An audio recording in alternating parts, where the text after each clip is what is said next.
ఏపీలో సంచలనం సృష్టించిన స్కిల్ స్కామ్ కేసులో ఇవాళ ఏసీబీ కోర్టులో విచారణ జరగనుంది. అప్రూవర్గా మారిన ఏసీఐ ఎండీ చంద్రకాంత్ షా పిటిషన్పై కోర్టు విచారించనుంది.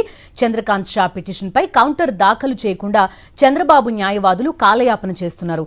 కౌంటర్ దాఖలుకు సమయం కావాలని పలుమార్లు వాయిదాలు కోరారు. వాంగ్మూలం ఇచ్చేందుకు ఇవాళ చంద్రకాంత్ షా ఏసీబీ కోర్టుకు హాజరు కానున్నారు. ఏసీబీ కోర్టు నిర్ణయంపై సర్వత్రా ఆసక్తి నెలకొంది. పూర్తి డీటెయిల్స్ అందిస్తారు మా కరెస్పాండెంట్ వినాయక్ చెప్పండి, యాజ్ ఆఫ్ టుడే ఈ కేసు స్టేటస్ ఏంటి? చంద్రకాంత్ షా వాంగ్మూలం ఎంతవరకు కీలకం కాబోతోంది కేసులో?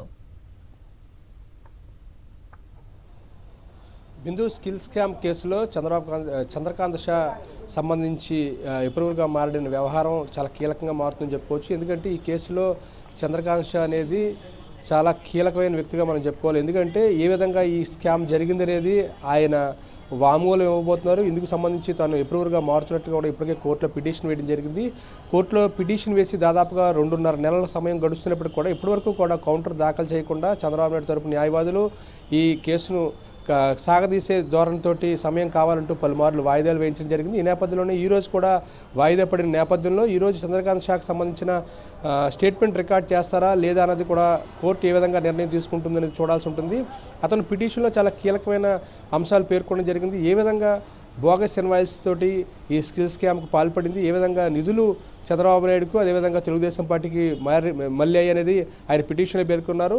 ఈ కేసులో A23గా ఉన్న యోగేష్ గుప్తా అదేవిధంగా సావన్ కుమార్ జాజు A26గా ఉన్నారు. వారిద్దరూ కూడా తనను 2016లో వచ్చి బోగస్ ఇన్వాయిస్లు ఇవ్వాలని కోరినట్టుగా ఆయన పిటిషన్లో పేర్కొనడం జరిగింది. ఇందులో భాగంగానే తాను దాదాపుగా 18 బోగస్ ఇన్వాయిస్లను వారు చెప్పిన కంపెనీలకు అంటే డిజైన్ టెక్తో పాటు మరొక స్కెల్లర్ కంపెనీకి కూడా మనం చెల్లించడం జరిగింది. ఈ నేపథ్యంలోనే ఆ బోగస్ ఇన్వాయిస్లు ఇచ్చినందుకు గాను తనకి కొంత నిధులను తన ఏసీఐ ఖాతాలో వేయడం జరిగింది. అదేవిధంగా ఆ ఏసీఐ ఖాతాలో వేసిన నిధులన్నింటినీ కూడా వారు చెప్పిన డొల్ల కంపెనీలుగా తిరిగి తాను చెల్లించడం జరిగిందనేది కూడా ఆ పిటిషన్లో పేర్కొనడం జరిగింది. ఈ నేపథ్యంలోనే ఆ పిటిషన్ మీద విచారణ క్రమంలో భాగంగా దీన్ని కౌంటర్ దాఖలు చేయాలని ఏసీపీ కోర్టు ఇప్పటికే పలుమార్లు చంద్రబాబు నాయుడు తరపు న్యాయవాదులను ఆదేశించడం జరిగింది. అయితే చంద్రబాబు నాయుడు తరపు న్యాయవాదులందరూ కూడా ఈ కేసులో తమకు సమయం కావాలంటూ కూడా గడిచిన 3-4 సార్లుగా ఇదే విధంగా సమాధానం ఇవ్వడం, ఆ తర్వాత ఆ కేసు వాయిదా పడింది. ఈరోజు కూడా దీని మీద విచారణ జరగబోతుంది. ఈ నేపథ్యంలో ఈరోజు కూడా అదేవిధంగా వాయిదా కోరతారా లేదంటే కనుక ఈ చంద్రకాంత్ షా